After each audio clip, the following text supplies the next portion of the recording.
Ladies and gentlemen, whoever is in Zoom, please turn your microphones and don't turn it off during the event. I will put everybody on mute. Thank you.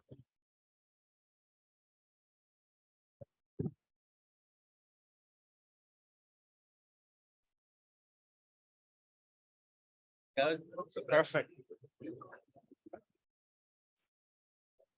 Ladies and gentlemen, please find the seats. If you need a kippah, since you're in the synagogue, it's right in the front of the. If you need a kippah, since you're in the synagogue, it's right in the front. Thank you, thank you, thank you. There are more seats in the front. Come here. I also, when I was in the school, like to sit in the back, but you're not in the school anymore.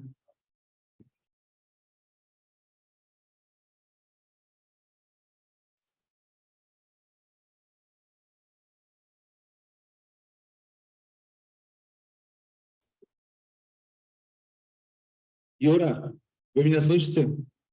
Значит, все слышно.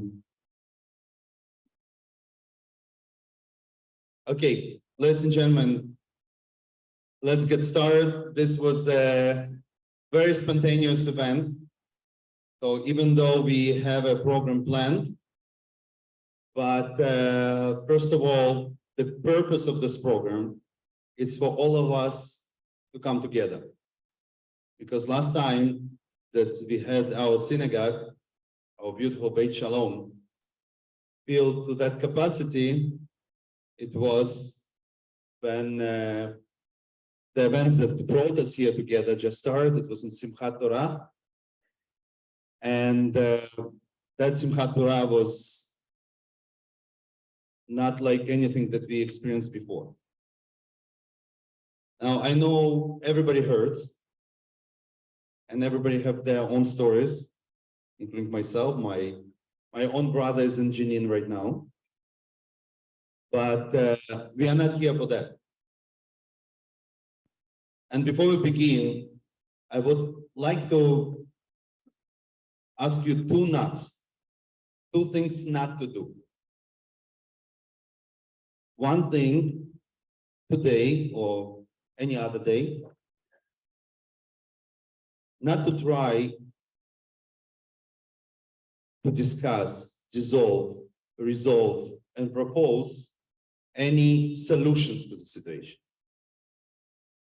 As many of you know, I appear in a lot of TV programs and panels and so on, and every time that I hear people that sitting either in the city, in a studio, in New Jersey, and in Brooklyn, saying that they know exactly what needs to be done, the first thing that I respond, the only thing that you can do is just to be there. Since you're not there, so let us put it aside. The second thing that I would like to ask everybody here, including myself, is not to look whom to blame. Whose fault it is? How did it happen? Why did it happen? This is not the time to play the blame game. This is the time to be united, to think what we can do on our side, but the most important, to plan how not to let those things happen again. And the reason why I'm asking it from everybody, including myself, is because this is our opportunity to fulfill on a daily basis, on a minute basis, one of the most basic mitzvahs from the Torah. That's literally said that one of the 6 things that we must remember every day. Meaning, one of them, the first one, it's remember that we were taken out of Egypt. And the Egypt, it's not certain geographical place or historical event. Exodus is not a literally historical event, but it's a concept. And when we talk about living the Egypt, it's a concept of us becoming more free on a daily basis. And why it's a great opportunity. There was a great American writer, publicist, I would say philosopher, and Benedict, that in late 40s, in her book, she wrote about 2 cultures. What we call, She called it shame culture and the guilt culture. So try to implement it to the moment that we're all standing now. The shame culture, it's when you get into the problem, situation, something like that, you're asking yourself, what can I do to resolve the situation? Or what can I do, and what can I do not to get to the situation again? The guilt culture, it's when I get to the certain situation, I start to ask whose fault it is. And Benedict was writing this about the difference between Western and Eastern culture, or rather between American culture and former Soviet Union culture. But one of my teachers, and I'm sure everybody followed this rabbi as well, who unfortunately passed away 2 years ago, Rav Jonathan Sachs from Librocha, he implements it to the Jewish concept. And he says that the slavery state of mind, it's when any problem that you encounter, you always look for whom to blame. But to be a free person, a free thinker, it's always to ask yourself, how did I get there? Why it's me? Why I'm here? What can I do to resolve it? What can I do for this not to happen again? And it's actually Rav Jonathan Sachs brings it. It's a famous video of his when he recounts his meeting with Lubavitcher Rebbe when he became a president of the Jewish organization in King's College in London. And he says that he came to the appointment with Lubavitcher Rebbe, he said to Rebbe, Rebbe, it happens, Rebbe said, start from the beginning. Rebbe, it happens that they got to the situation, Rebbe told him, start from the beginning. He said, Rebbe, the circumstances, he said, start from the beginning. Until the moment that Rav Jonathan Sachs said that in this video, he realized that the Rebbe wants to hear, I put myself in this situation. It's not happens out of nowhere. I'm here because of my choices. And I don't believe in coincidence. That's why before we address the prayers, and this is at least the least that we can do. On Saturday noon in Israel, and on Sunday noon here in the United States, or anywhere in diaspora, and this week in particular, we begin to read the new cycle in the Torah, the book of Bereshit. Now, everybody knows what the Torah begins from. You have it in this printouts. Whoever participates in our lectures are familiar with those. It starts with the word Bereshit bara Elokim, at the Shemayim v'Haaretz. At the beginning, God created the heaven and earth. Now, the problem is that those are absolutely useless words. I'm sorry, as a rabbi from the podium, I'm saying those words, but is there any proof that God created the heaven and the earth? The question is that is there any proof that he didn't? But there's no proof for either side, to the extent that when God gives us a Torah and signed the contract with the Jewish people to be a chosen nation, he said, Anochi Hashem Elokecha asher hotzitzicha me'eretz Mitzrayim. I'm your God that took you out of Egypt. Obviously, the more appropriate claim that he's our God was to say that he is the one that created everything. He's not God only with Jewish people, he's God of the whole entire universe. So he would say, I created the universe. This is why I'm your God, and this is why I'm choosing you. But no, Judaism is exact science. And there is a law that any testimony that is given has to be based on at least 2 witnesses. So I want to ask you a question. Who were witnesses of the creation of the heaven and the earth? Nobody.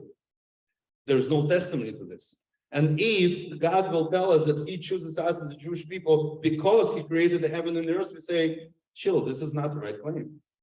This is not how you choose us. This is why he said that I'm the God that took you out of Egypt, to the people that he actually took out of Egypt, because they are witnesses. So the question is, why we need to know all the story of the creation until the first mitzvah, because the first mitzvah in the Torah appears only in the 2nd book. I hope most of you know what is the first mitzvah, right? In the Torah? First mitzvah? Anybody? First mitzvah in the Torah? Thank you for educated people. The first mitzvah in the Torah is to create a calendar, to define time.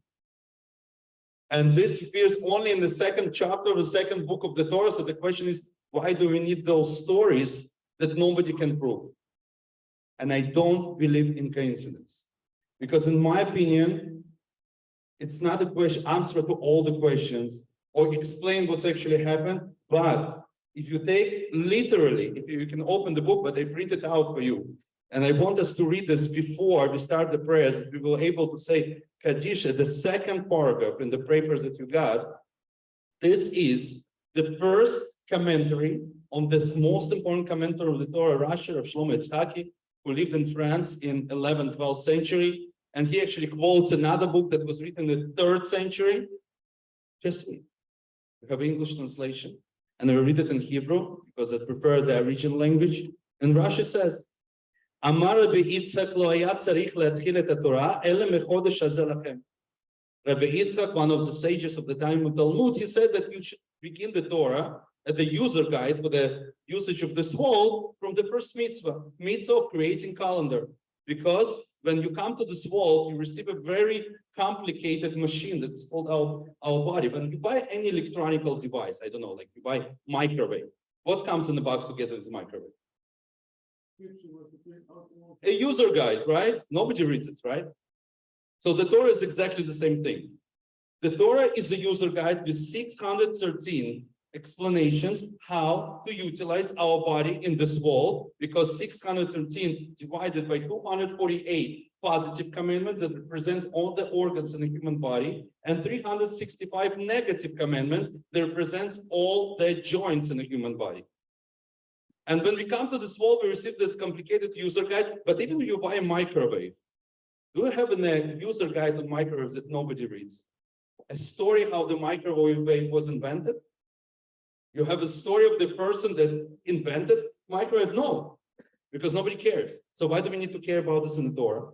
How it's all started? And this is exactly the question. Not only Rashi, practically every single commentator of the Torah asks this question. But the answer that Rashi gives, it's absolutely mind-boggling.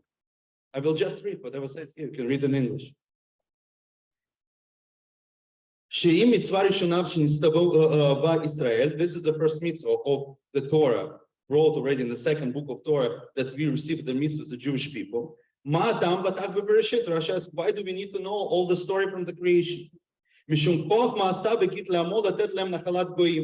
here he quotes the Psalms, the Psalm number 111, and he says the reason why we start from the creation of the world, because he showed his greatness of his deeds to his nation, and because of that he gives the inheritance of other nations to the Jewish people.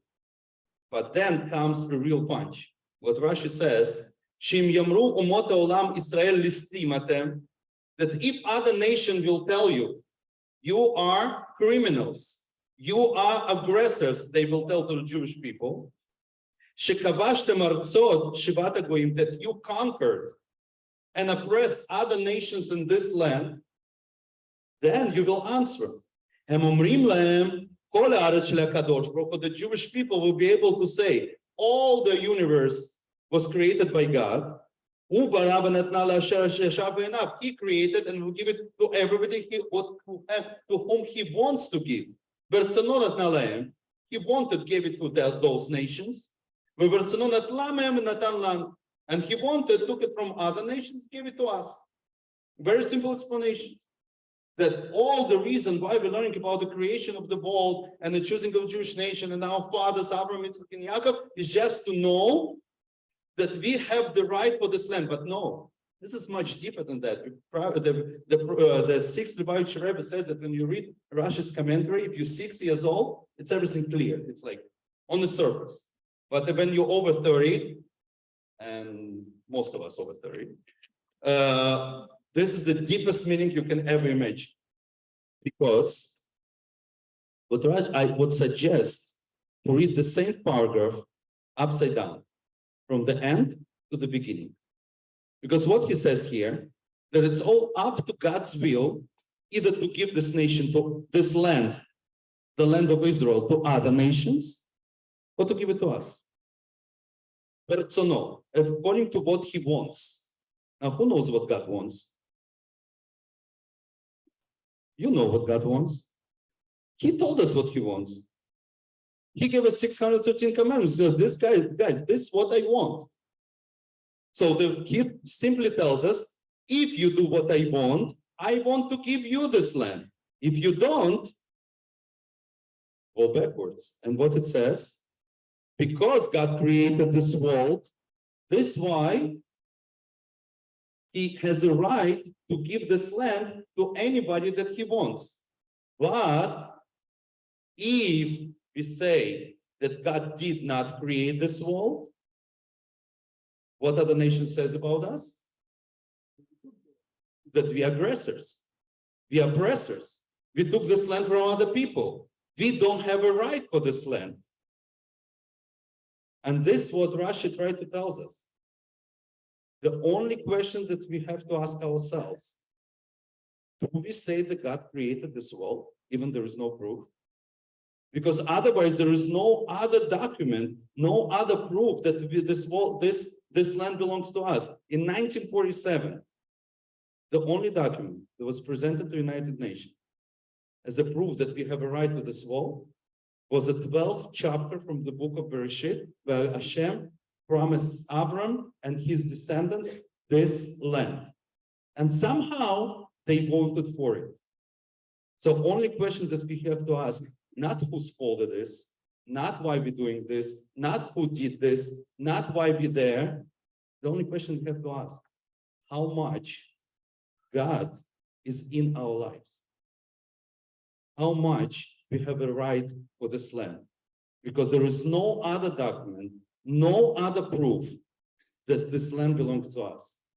And this is the question that we have to ask ourselves every day. How much God we put in the equation of the history and the equation of our life. And this is why, ladies and gentlemen, this moment, I would like you to join me in letting God in by saying special prayers for the peace, for the well-being of the state of Israel and the Jewish people. This is why we printed to you. By the way, you can take those printouts with you and use it on a daily basis like we do it here in the synagogue. I will turn my back to you guys to face the Aron Kodesh, and we begin with paragraph number 3. It is Psalm number 20. If you're able, please rise. It's traditional to also say these prayers standing. Psalm number 20, paragraph number 3.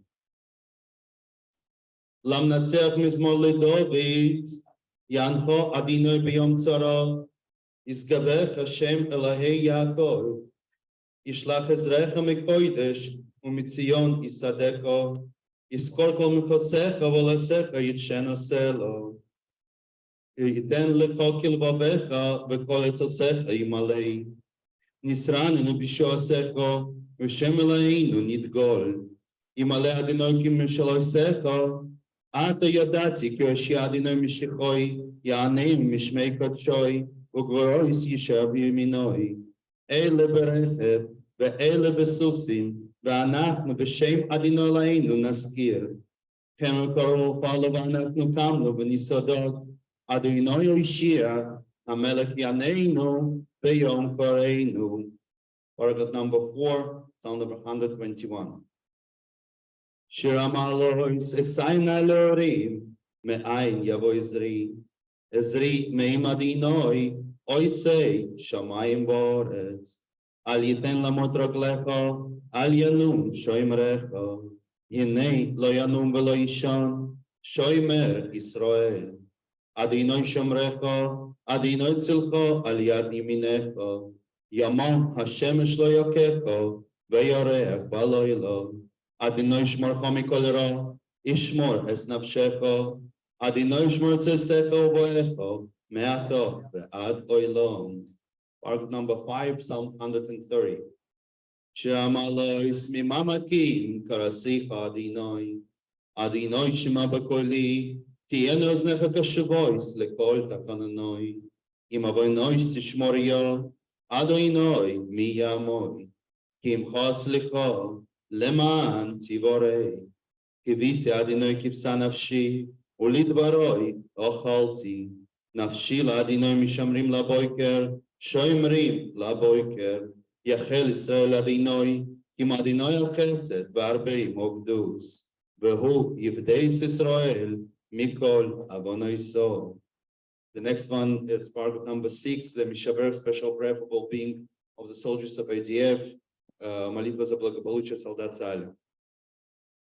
Mishaber Chavosena Ortzvi Yaakov, ויבורך את חיילי צבא ההגנה לישראל המעומדים במשמר ארצנו, ואלוהינו מגבול ועדנו במדבר מצרים, מן הים הגדול ועד לערבה, ביבשה ובאוויר ובים. ייתן לנו ישראל וינקם עלינו נגפים לפניהם. הקדוש ברוך הוא ישמור ויציל את חיילינו מכל צור וצוק ומנגן מחלו, וישלח ברכה והצלחה בכל מעשה ידיהם, ירבה סנן תחתיהם, ויתרים בכסר ישויס ועטרס ניצחון ויקוים בהם הכסוף, כי אדוני אלוהיכם הולך עמכם, להילחם לכם עם אויביכם, להשאירכם ונאמר אמן. The next prayer on paragraph number 7, it's a prayer for the state of Israel.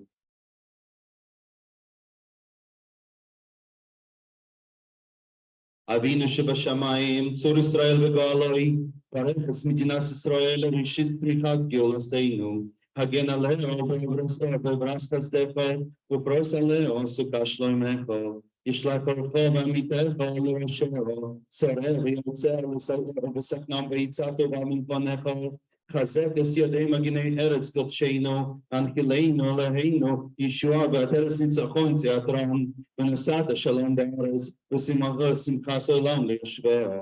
ואשכנו כל בית ישראל, פקדנו בכל ארצות בזרועותיהם, וסליחם מהרה כמוסלר לציון עירך, ולירושלים משכן שמך, ככתוב בסוס משה עבדך, אם יהיה נדחך בקצה השמיים, משם יקבצך, אדוני אלוהיך ומשם ייקחך, ויביאך אדוני אלוהיך אל ארץ אשר ירשו אבותיך, וירשת ויציבך וירבך מאבותיך. ויחד לרבנו לעבור ולראות את שמך ולשמור כל דברי תורתך, ושלח לנו מהרה בן דוד משה צדקך, לפדות מחכה קץ ישועתך, ופע באדר גאון עוזך על כל יושבי תבל בארצך, ויאמר כל אשר נשמה באפוי, אדוני אלוהי ישראל מלך מלכות משלו, אמן שלום. And in conclusion, whoever has a right to say the special Kaddish D'Rabbanan, please join me. And there are a few places in this Kaddish that everybody needs to answer Amen and another phrase. So if you're familiar with the process, please do it out loud that people that don't know yet will be able to repeat after you. Izgadal ve'izkadash shmei rabon ve'almot zibroch Yerusei ve'amlik malchusei ve'atzmach purkanei ve'karev meshichei וחייכנו וימיכנו וחי את כל בית ישראל והגולו בזמן קוראים ואמרו אמן. יהי שמי רבו ומבורך לעולם ולמיוב, יסבורך וישתבח ויסבור וישרמום ויסנשא ויסדור ויסלה ויסלל שמי דקודשו בריחו לאלה מן כל ברכוסו ושירוסו תושבחוסו ונחמוסו דאמרים בעלמו ואמרו אמן. על ישראל ועל רבונן ועל תלמידיהם ועל כל תלמידי תלמידיהם ועל כל מאן דעוסקים באורייתא דיבעשרה דין ודיבכל עשר בעשר יהיה לנו לכון שלום רבו חינא בחסדו ורחמים חיים אריכות מזון הרביחו פורקנו מן קדם ונג'י בשמיא ואמרו אמן. יהי שלום רבו מן שמיא וחיים טובים עלינו ועל כל ישראל ואמרו אמן. ויעשה שלום במרומו הוא יעשה שלום עלינו ועל כל ישראל ואמרו Amen. Ladies and gentlemen, this moment I would like to invite my dear friend who was initiator of all this event, Dima Galvarotsky.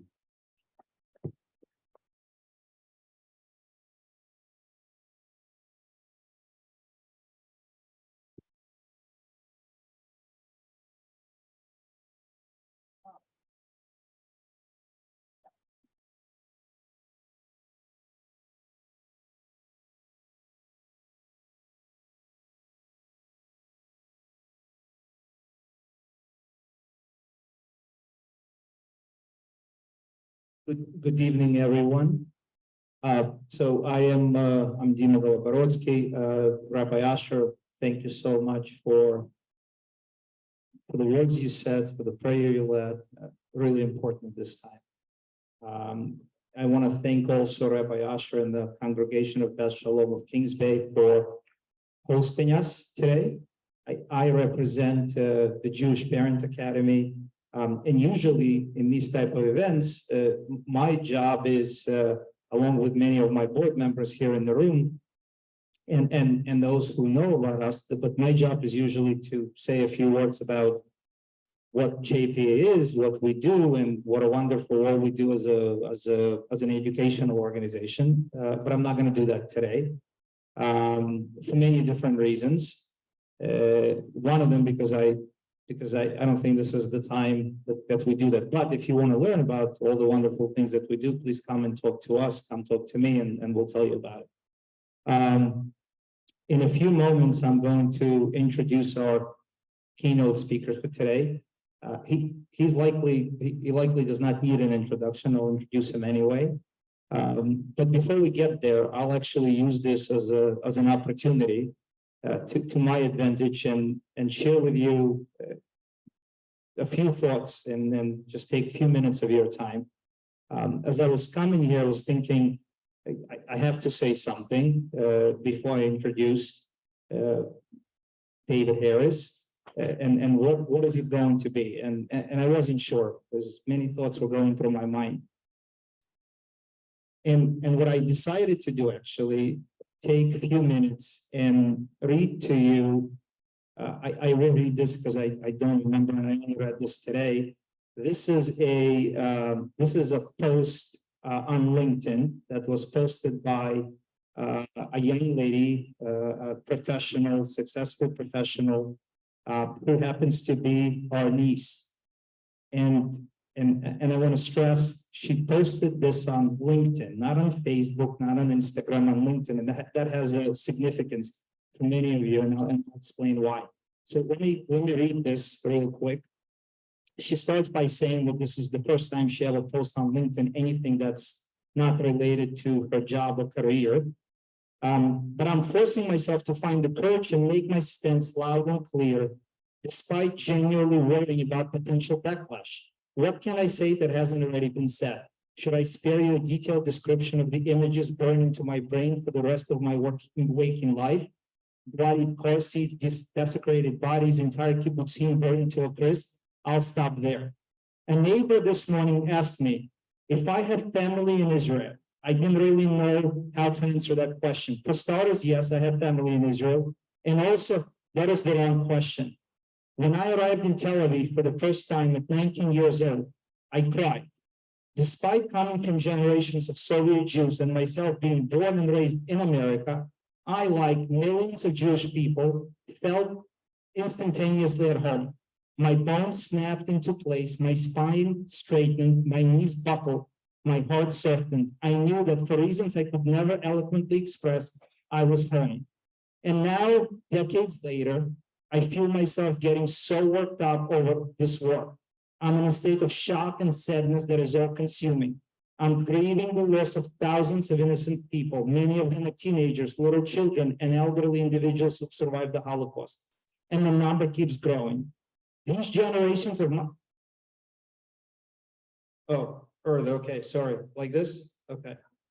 I was born in America. 3 generations of my family lived in the Ukraine. What gives? This tiny little sliver of earth in thousands of miles away. Why do we diaspora Jews care so much? And here is why. Not one generation of Jewish people has known what it is like not to be kicked out of our homes. Not one complete generation has found themselves in the world without a consistent drumbeat of anti-Semitism in surround sound. Not one generation has lived without hearing stories about how we packed up our bags and ran for our lives. Not one. So now I go back to the original question. I would say that not only do I have family in Israel, but so does every single Jewish person on this earth and no longer on this earth. Whether or not we are Israeli citizens, whether or not we have parents or cousins or great aunts or family members, or absolutely no one related to us in Israel, we are all Israel. We are one nation, one body, one soul, one people. I stand unequivocally with the state of Israel. Israel Chai.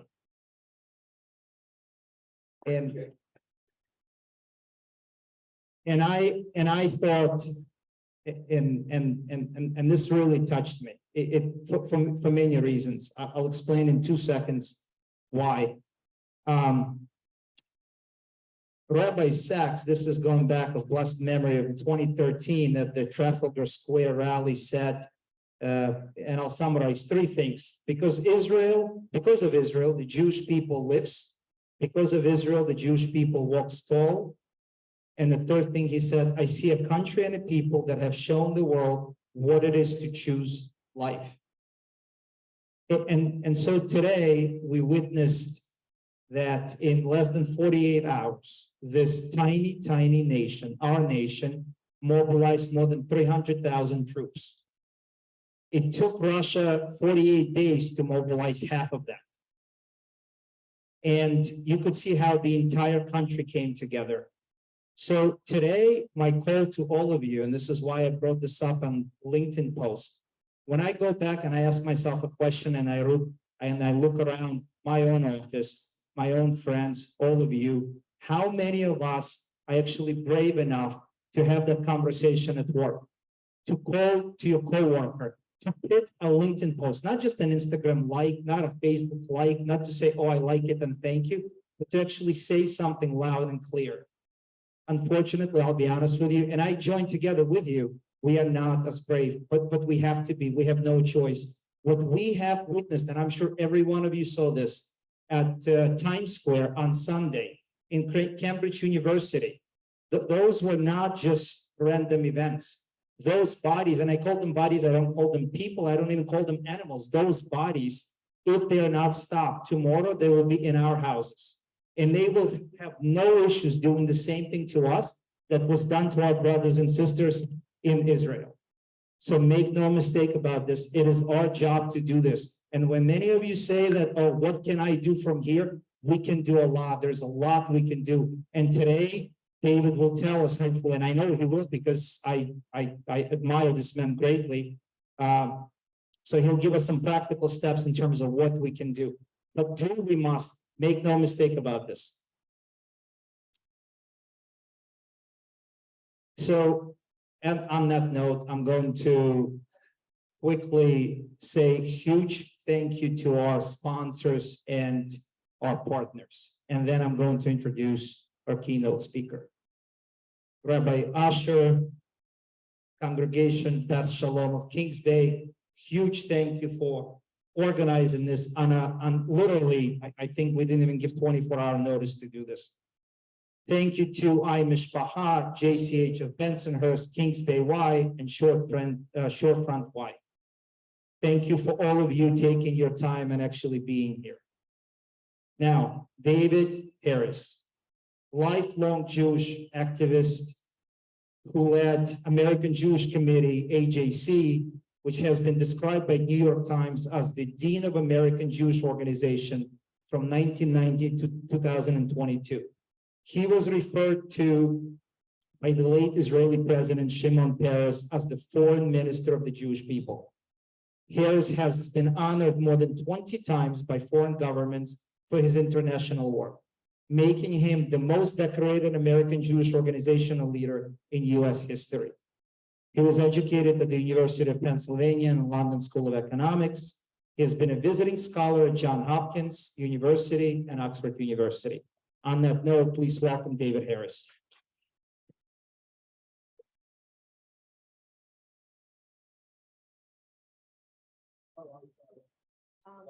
No, it's not. Whoever more professional than Mike than me, probably will help me. Like that.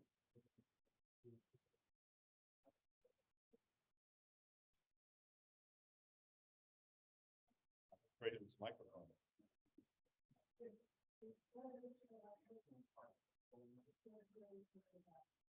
Sorry, I haven't said anything. That's why you haven't heard me. When the microphone is before today. Дорогие друзья, добрый вечер. Erev Tov L'Kulam. Good evening. I'm here because I couldn't say no to this lady standing right here. I've never been able to say no to her, but I'm here really for another reason. Because I know you collectively, perhaps as well as any American, born American Jew in the United States. My whole life has been intertwined with the Jews in the Soviet Union. Even as it began in my own home with my mother from Moscow and her mother from Babruisk and her father from Minsk living next door to us. And I'm here to appeal to you. We are at war. It's as simple and as difficult as that one statement. We are at war. Nothing is the same. And we need all hands on deck. And there is this, I'll call it sleeping giant. Some 7 million Jews who live in the United States. Many have long been awake and active, including in the campaign Pustin Narod Moy.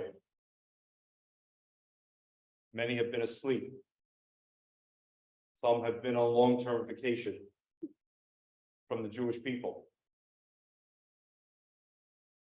All hands on deck. If that sleeping giant wakens to its full potential and capacity, we can accomplish a great deal.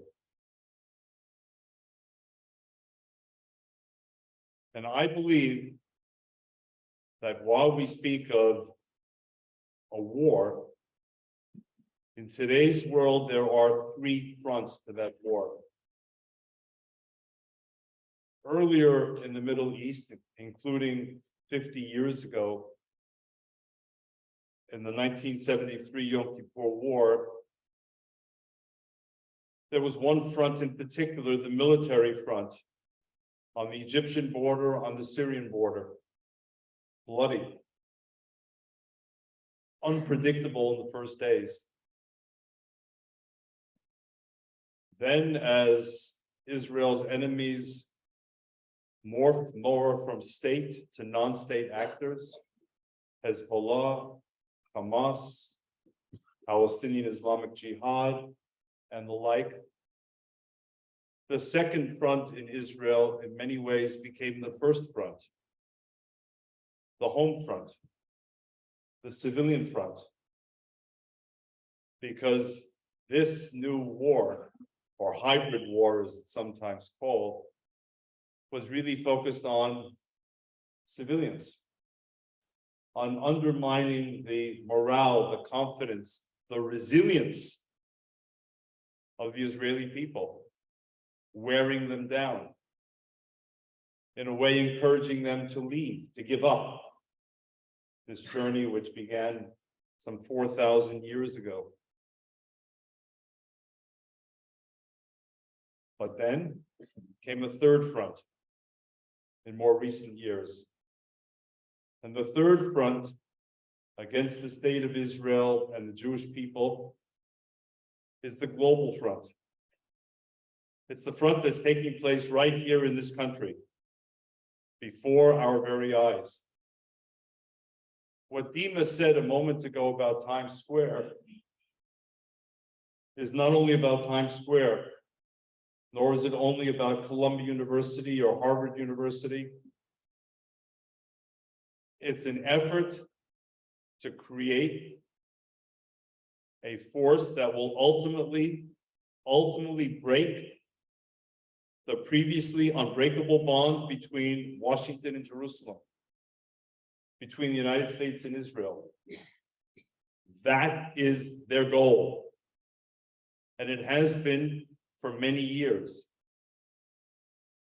Doesn't happen overnight. We have built together a rather extraordinary pro-Israel voice in the United States, not just among Jews, but among many, if not most, Americans. And you've seen the results of that since 1948. But something is changing. And it's changing rather quickly.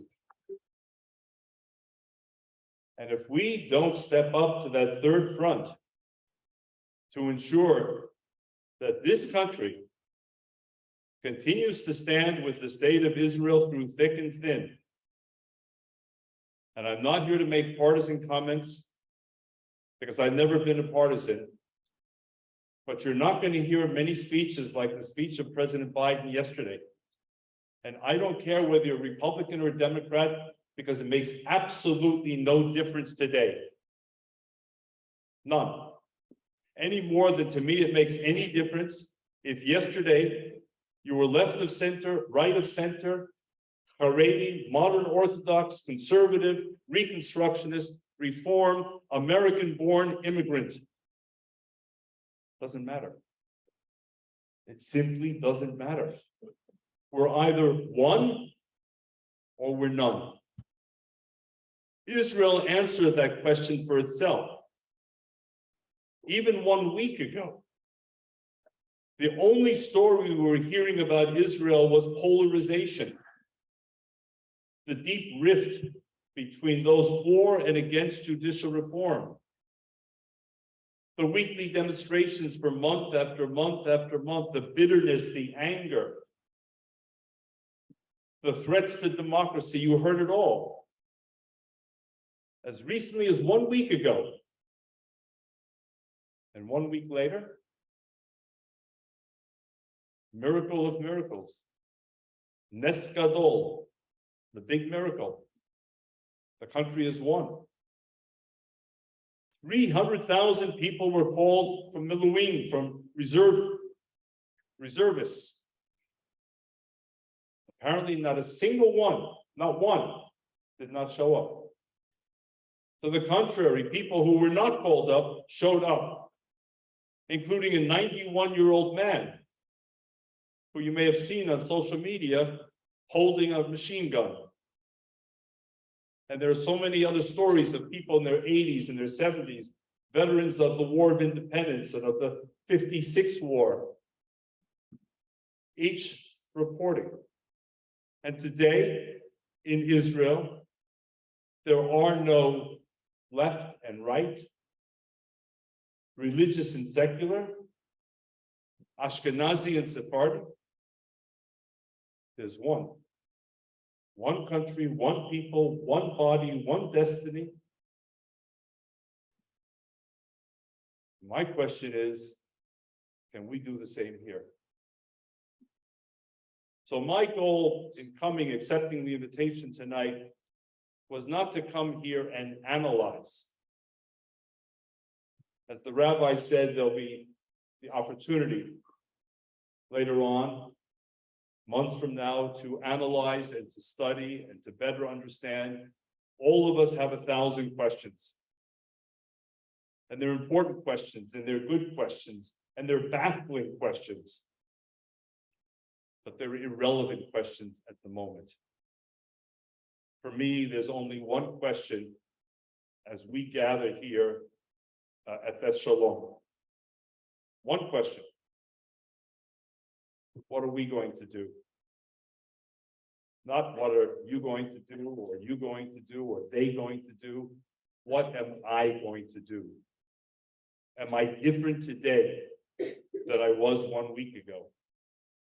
And if the answer is no, if tomorrow morning after this amazing turnout, you have to see it from the Bima, this amazing turnout in what, 24 hours or so, and I know there are people watching as well. If nothing changes tomorrow, then please forgive me. This evening will not have been worth your while or mine. Because we're not here to talk about some esoteric subjects of curiosity or of interest. We're here to ask ourselves, in the midst of war, what is our role? And my answer is, we are the third front. Because the Tzava, the Mossad, the Shin Bet, the home front in Israel are not going to be the ones to ensure that our political leaders, our elected officials, our mayors, our governors, our senators, our city council members, our state assembly members, our Senate members, our House members are going to stay with us through thick and thin. And our universities need to understand that we're watching them carefully, and we're not happy with much of what we see. So we have a battle on our hands, because I can tell you, and I've said this and believed this for many years, if ultimately our adversaries here prevail, the US ambassador across the river at the United Nations has the one hand between legally enforceable sanctions against the state of Israel by the United Nations or not. One hand, one veto. And if that hand is not instructed by the White House to be raised, all bets are off. Well, let me put it a different way. In the Yom Kippur War, which, as you know, was extended because Israel was caught by surprise and faced a formidable force on the Syrian border and on the Egyptian border, Israel desperately needed additional weapons and spare parts. In those days, the American Air Force cargo planes could not fly the full distance, nor could they refuel in midair. They needed to land. Now, the United States had many allies in Europe. We had military bases to defend many countries in Western Europe, NATO members. And by the way, we had many European countries who had told those of us who've been on the diplomatic front line, never again. Solemnly on January 27th, never again. We remember. Zachor. Lo tishkach. Do not forget. And they would look in our eyes and try and convince us. But when the rubber hit the road in October 1973, not one single European country volunteered to allow American cargo planes with American weapons to land and refuel. And the United States quietly landed in the Azore Islands off Portugal, refueled, I think even before the Portuguese government woke up, and made it. And I ask you today, 50 years later, your level of confidence that if the United States were not deploying right now an aircraft carrier group off the coast of Israel, and if the United States were not beginning to send the weapons that Israel has asked for, precision weapons, who would fill that space? Does anyone have confidence that any other country would fill that space with either the political will or the military hardware or both? I don't. This country is critical to the life of the state of Israel. And its role is irreplaceable, even as we celebrate the closer relationship between Israel and India, for example, or the growing relationship between Israel and some Arab countries, or between Israel and several countries in Central Europe, or for that matter, even Germany, with which Israel just signed the biggest defense deal in Israel's history. But that's what's at stake right here in the United States. And you see the nature of our adversaries. They don't just hate Israel. They don't just advocate politically for the Palestinian side. They dance with glee and joy at the news of Jewish babies being beheaded. That's the nature of the enemy. And it's no exaggeration.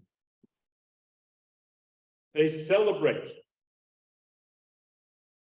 the cold-blooded murder, the bestiality, the brutality, the barbarism, the inhumanity. And did you see a member of Congress yesterday being chased by several media correspondents? A very simple question. It was not an elaborate question on finding a solution to the crisis in Nagorno-Karabakh. It's a very simple question.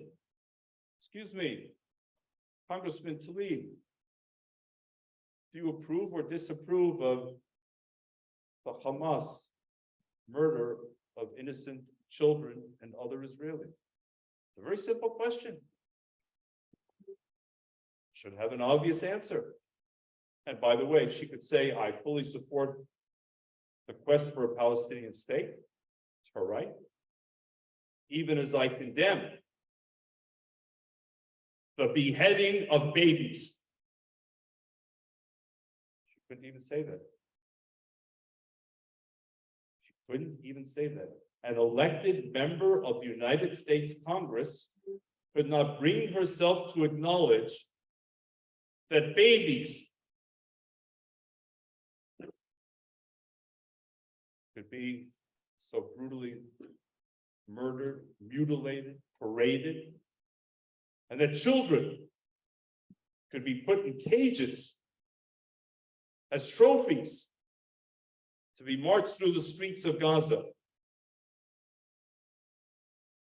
And for me, what's almost as scary to the brutality and the bestiality that we've seen, and to the celebration of that brutality and bestiality on our television screens in New York, and in the US Congress, and in London, and in Sydney, and elsewhere in what we've always believed are great countries, was a second group of people in this country, much larger,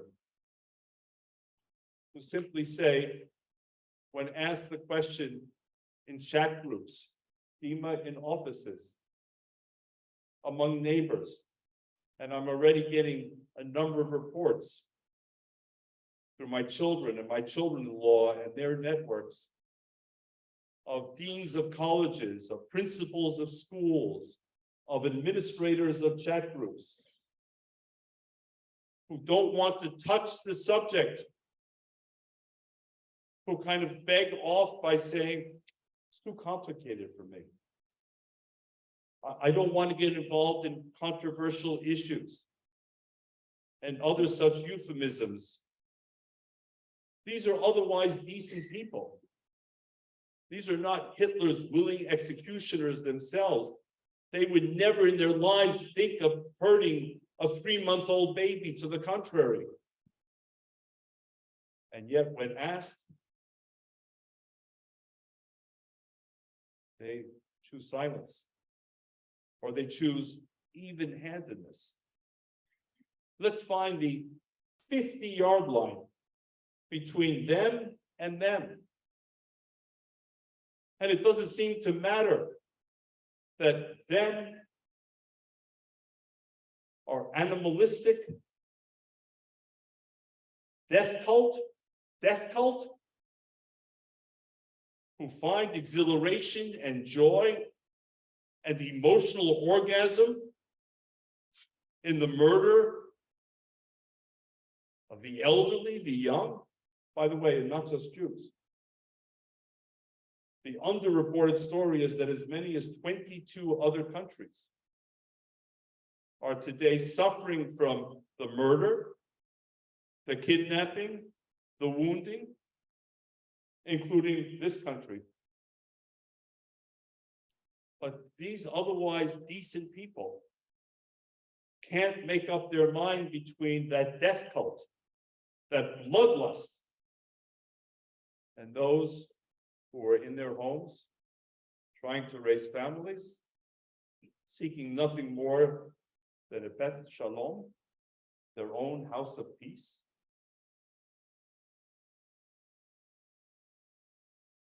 And then, in a way, forgive me, but I have to draw the analogy. And I do so very reluctantly. One begins, even if one was not there, to understand much better the 1930s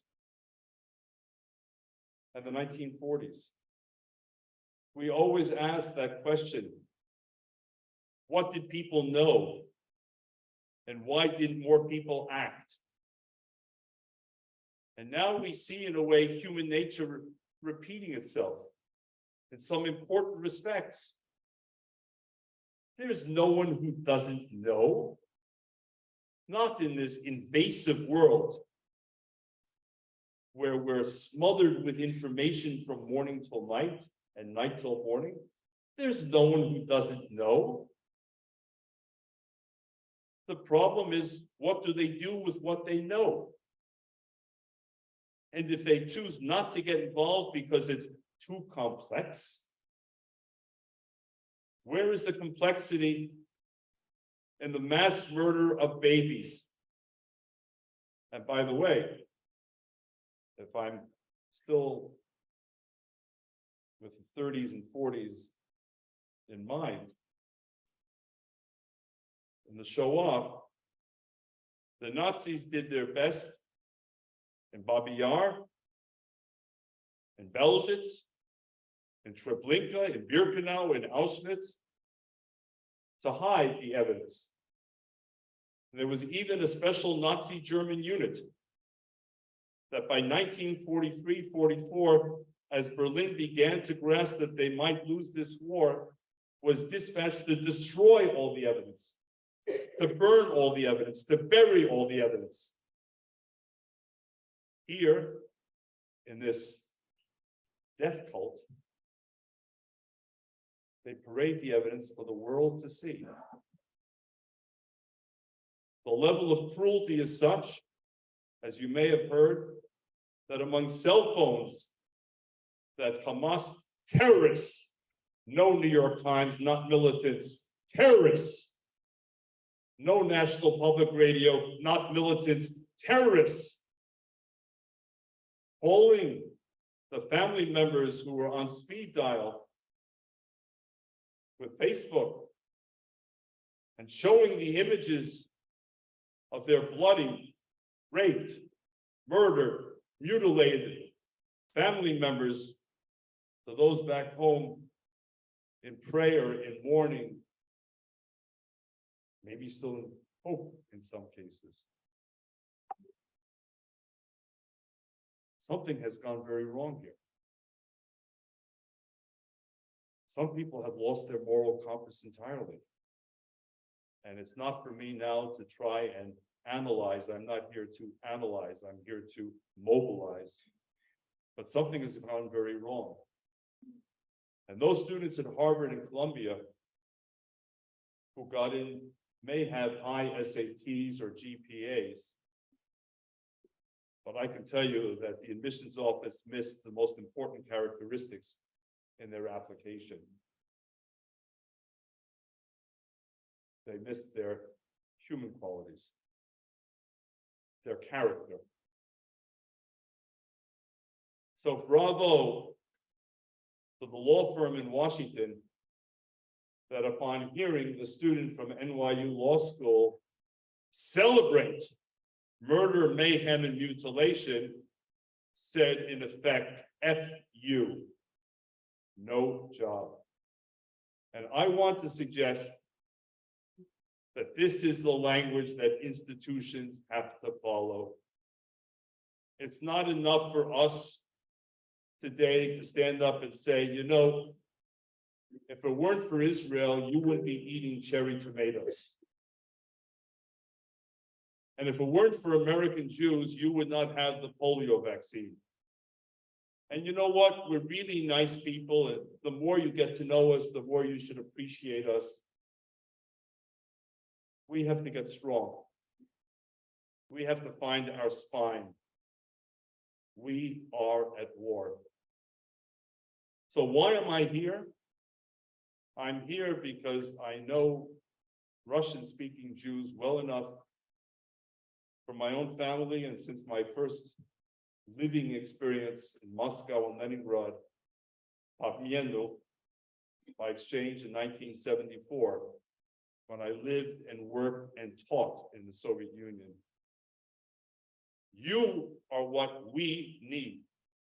And Elena has heard me say this before October 7th, a year and 2 and 5 and 10 years before October 7th. For you, and I speak generally, of course, you know what anti-Semitism looks like. You know what it smells like. You know how the Soviet Union created a campaign of anti-Zionism, which led to the Zionism is Racism resolution of 1975. You, if you're old enough, remember Samuel Zivs and the Soviet Anti-Zionist Committee. And whether or not you choose to live in Israel, for most of you that I've known over the years, Israel is not an option. It's in your bloodstream. It's in your bloodstream. And you're not some of those fuzzy-headed, woolly-headed American Jews, of whom there are too many, who always want to believe in goodness and kindness and in peace and in coexistence and in dialogue. I don't say that to be cynical.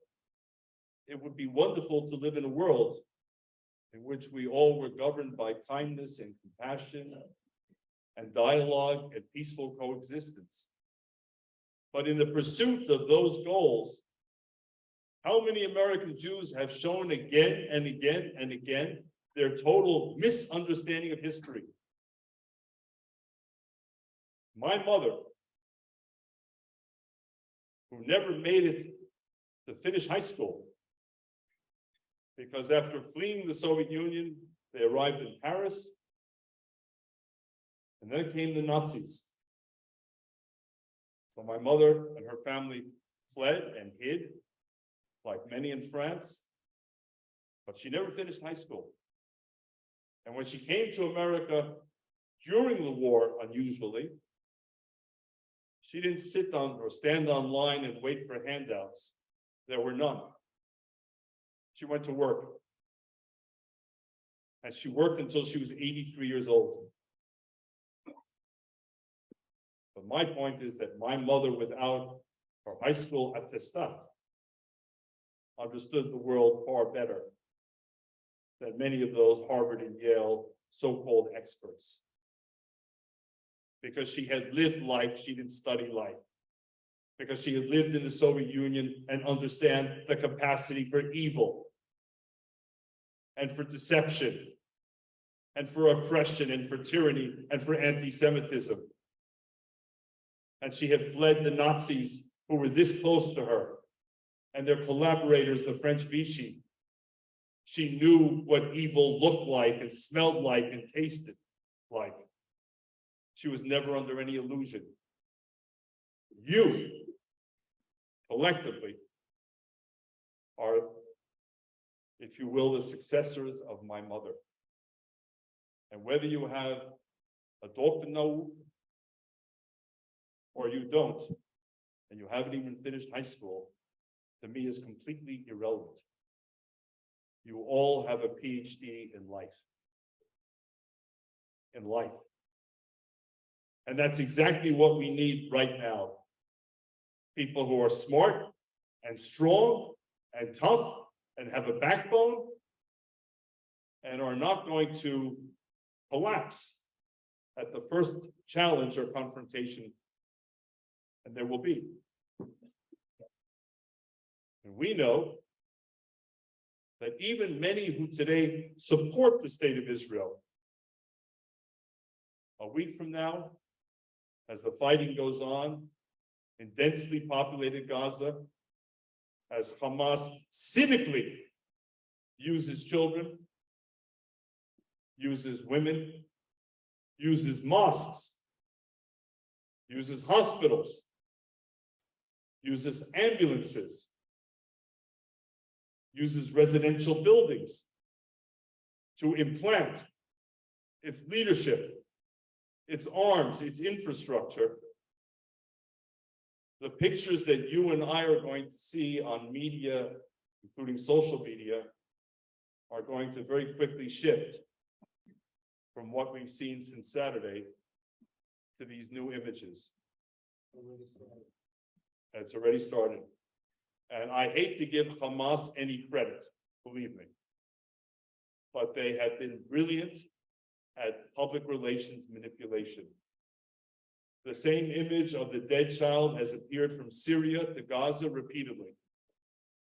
They know how to plant a beautiful, cute, stuffed animal amidst the rubble. So the camera crews rush to capture this adorable little Curious George or whatever, and then wonder on screen, where is the child who once held Curious George? They're brilliant at all of this media manipulation, and our job is going to get tougher.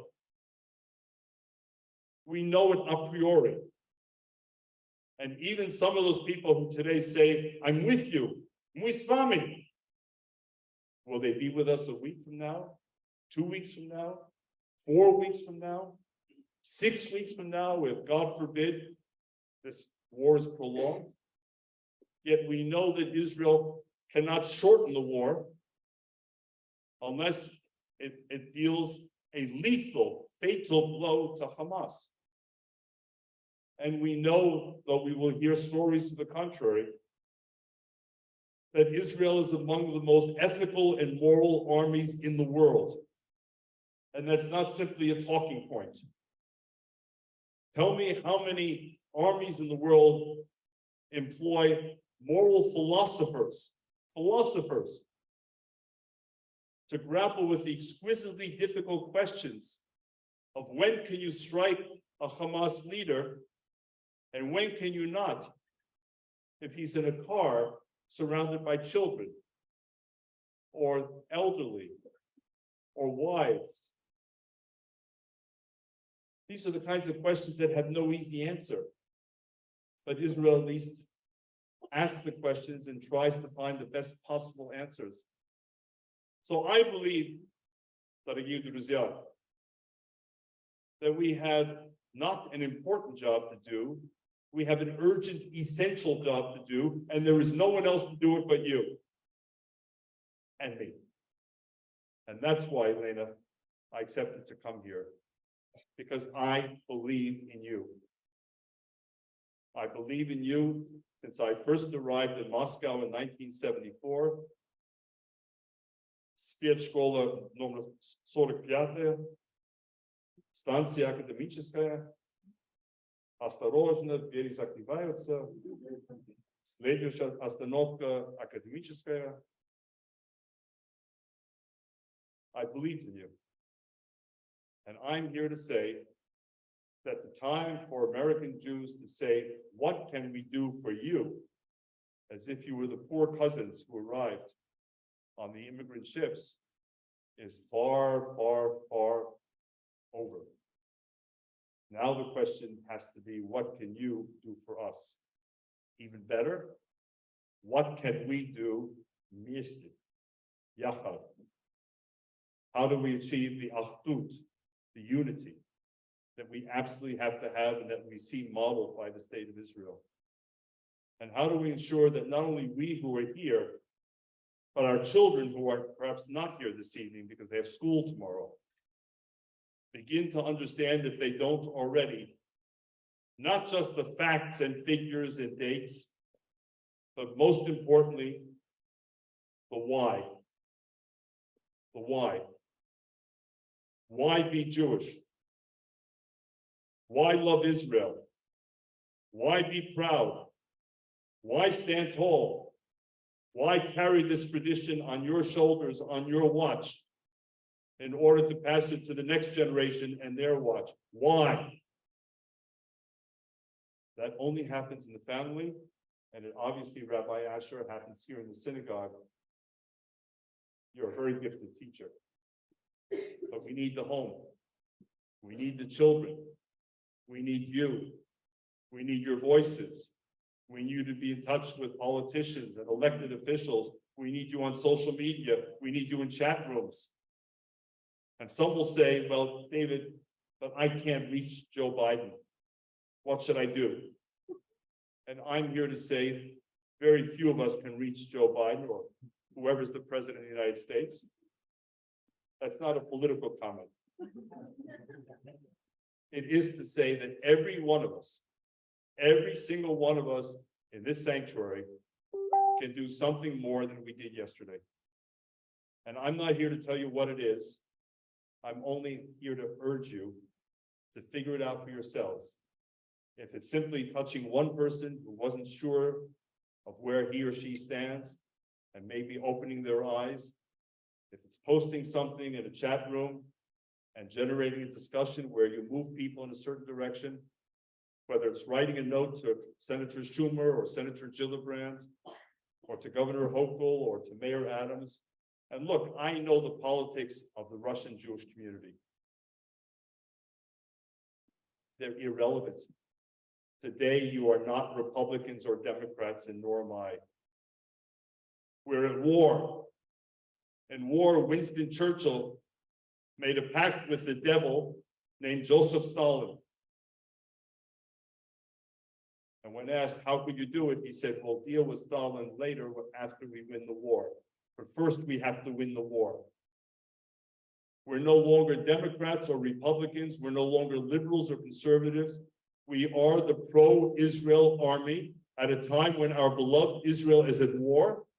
And there is a third front, and it's either us or we yield that third front to the Mishugoyim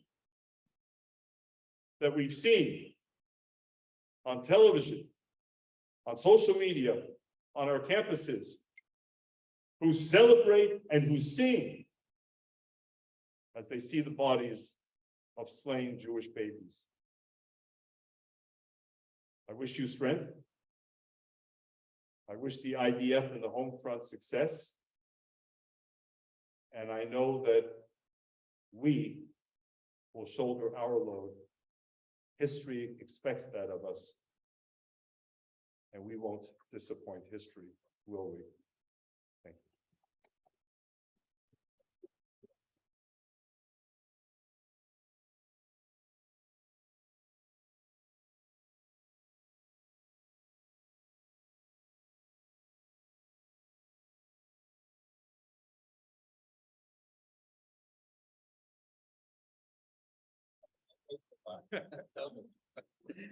Ladies and gentlemen, this is the moment that was planned for the questions you have. Not speeches, questions. No plans. No plans for the IDF. I just want to say while you're getting your, I just want to say while you're thinking of the questions you might have, I wanted to say that just with this gathering, we collected double high. Can you hear me? Okay, so just with this gathering today, very short notice, we collected a double high amount of over $3,600. That's going to be donated.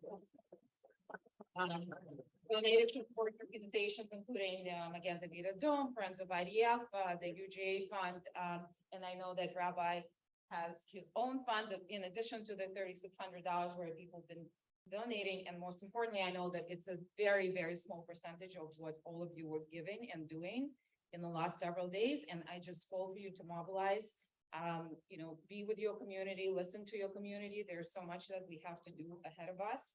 And, having eyes on those people who you trust at the center of your community is going to be very important. I'm so glad we were able to come together today in this gathering. Let's continue going in this direction together. And please. Ladies and gentlemen, it's definitely a moment for the questions. I want to say one more thank you to great and esteemed president of Congregation Beth Shalom, who forced me to come here as a rabbi and who is holding this entire center for over 30 years. It's David Tausovich. David, you can stand up.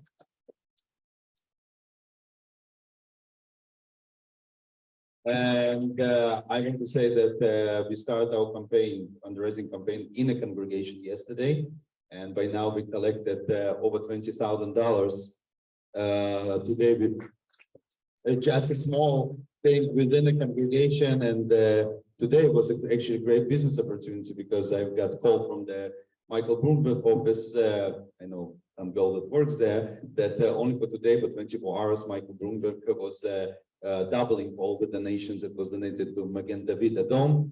And we transferred $5,000 to Magen David Adom. And I want to use this opportunity since many of you know my brother who've been here many times, and he is now in Jenin.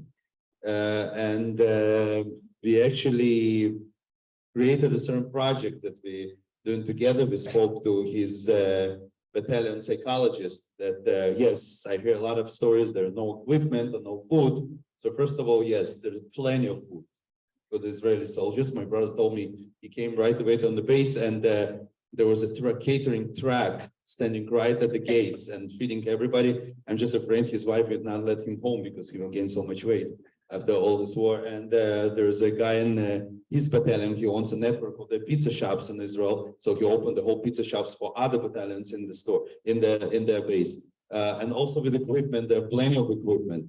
So we spoke with the psychologist that the most important thing right now for all our fighters is the support for their families. Because we're talking about the fathers of the families that were taken straight from the synagogue in Simchat Torah. At least in my brother's battalion, they came with their streimels and the packages directly to the base, changed on the Madei bed, and their families left alone. And what I was told by this officer that when the mood of their families is up, they have a great motivations to fight and defeat the enemies. So we just today also transfer $5,000 to this project where the representatives of this battalion and the other battalions in the area will go around the homes of the families that their fathers are serving right now and distribute special board games created by psychologists to raise the moods of the kids. But whatever you do, I'm sure all of us can do the right thing. Donate, pray, deliver, stand, talk, whatever David said, that we are here to fight our own fronts. But now, ladies and gentlemen, please ask the questions. I'm sure you have a lot because I don't understand anything. Yes, yeah. Just say, speak louder. We're taught to be law-abiding citizens. And how do you recommend off the record you handle a situation when you're in a rally and on the other side you have either shown and supported, screamed, or even being spat at? How do you handle a situation like that? That's one. And then the second is a lot of the soldiers were afraid, I don't know how it's now, to take action because even words like we are, fighting in the name of God, or if they would shoot, would they be afterwards, because it's supposed to be a ceasefire, but they are being shot at, will they be afterwards in jail for that? So I don't know if you know if anything has changed about that, but you can. I cannot authoritatively answer your second question. But on the first question, and obviously every situation may be a little different, but generically, I think we have an inherent advantage, a big advantage. We don't deliberately, maliciously, gleefully kill children. So when you see these demonstrators, don't try and change their mind. You're not going to change their mind any more than they're going to change your mind.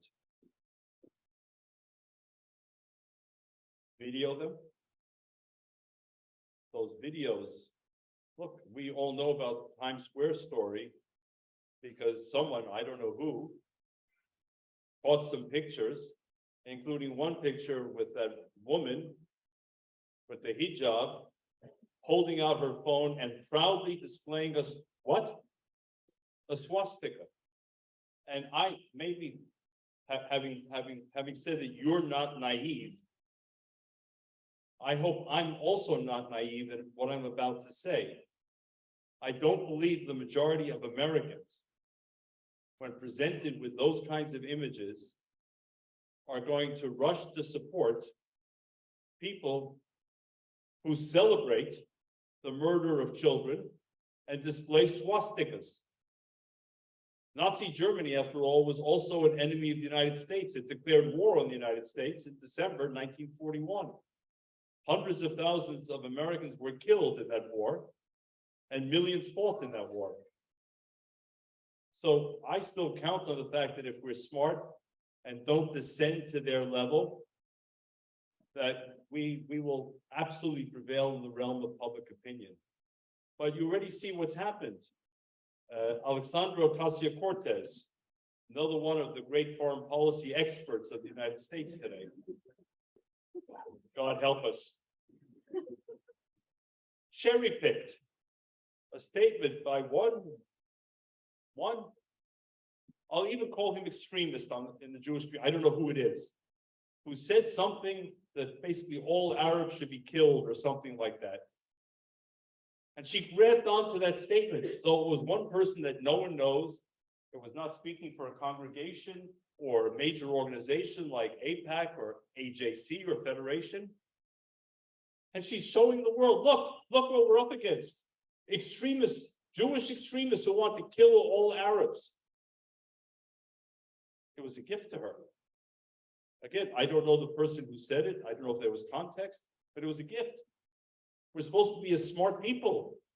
Let's show that we're smart. We can win we've won public opinion right now, even with all the challenges. Let's not lose public opinion. No one who has killed babies. You want to discuss a political dispute? Fine. You want to have disagreements? Fine. Some of my best arguments are with myself. I have pleasure in disagreeing with myself and arguing with myself. Fine. I respect the fact that if you're a Palestinian in Gaza, you might have different aspirations than I do. Fine. You want to talk about it calmly, quietly, even over a drink? Fine.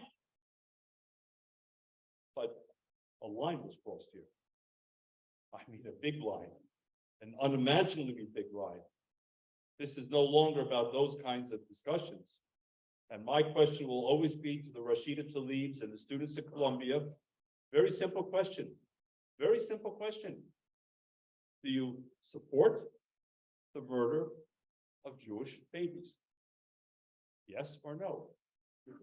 If the answer is either silence or begins with, well, that's a really tough question, or it's an unfair question. Well, they've already exposed themselves. There's nothing tough about it, because I'll flip it. Right now, as a rehearsal in front of you, if any Jew ever killed Palestinian babies deliberately, lethally, intentionally, I can assure you I would be as loud as I am right now. The idea is so far beyond my comprehension. Any child, that for me is the framework of the discussion. And if you, Congresswoman AOC, or Congresswoman Rashida Tlaib, or Congressman Jamal Bowman, cannot answer that question simply and directly, then we already know who you are. We know exactly who you are. And then our job becomes to do everything possible to make sure that they don't return to Congress. Because remember this, these are not the House of Lords where people are appointed for life. They reflect the decision of the voters in their districts. And I would like to believe that there are enough people in each of these districts who don't want a member of Congress who cannot answer a question about whether dead babies deserve to die, much less be beheaded. Call me naive. But at least we have the system where they can be challenged. Yeah, the wall banner, right?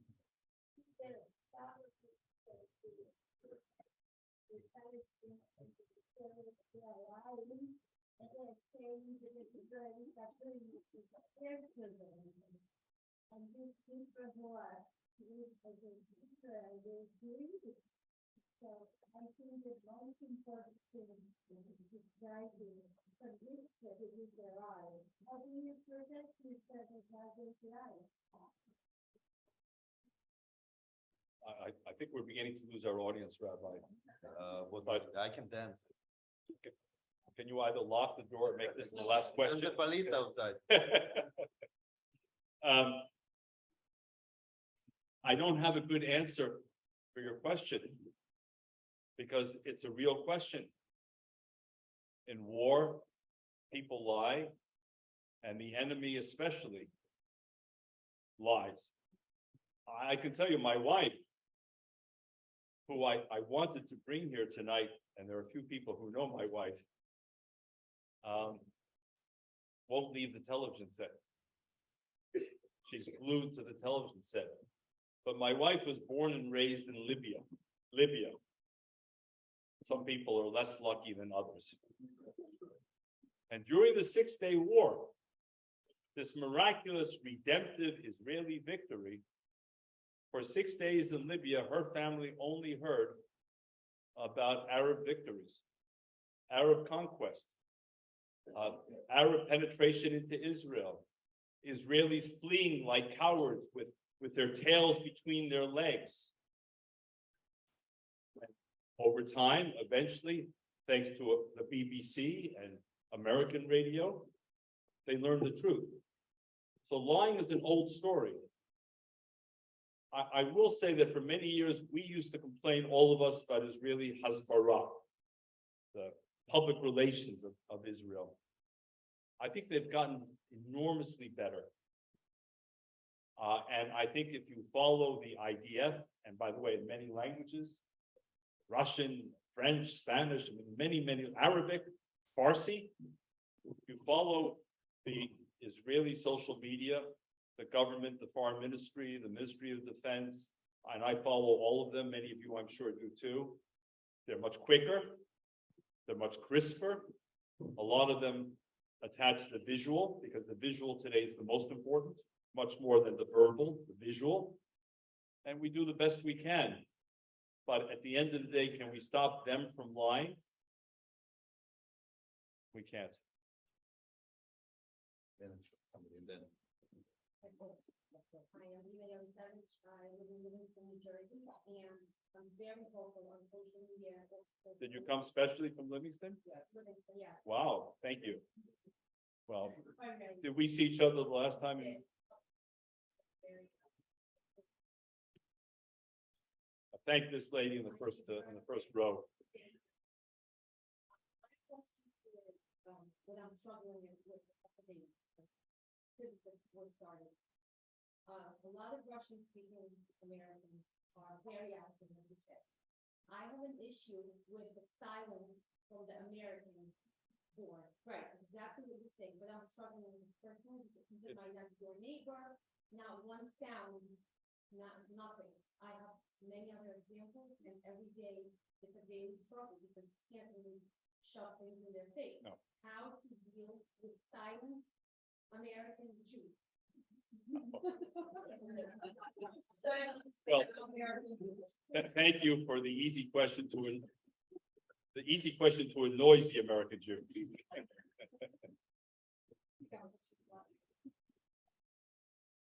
You have a good relationship with your neighbor? No, it's a serious question. So, how does one begin to turn this around? I'm thinking out loud with you.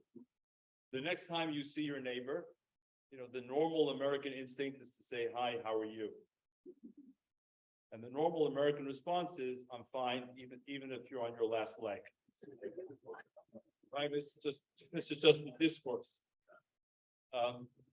So the next time, and my wife does it all the time, by the way, with her friends. The next time say, well, actually, I'm not terribly well. Really? Anything you can share? Well, yes, I'm very deeply concerned about Israel. I'm very deeply concerned about what we've been seeing there. I have family, I have friends there. You might have them as well. And I'm worried about rising anti-Semitism in the United States, both before, but accelerated by these events. I would not say it in an accusatory fashion, which would suggest, and you idiot, why have you been asleep all this time? No, I mean, I would do it in a seductive way.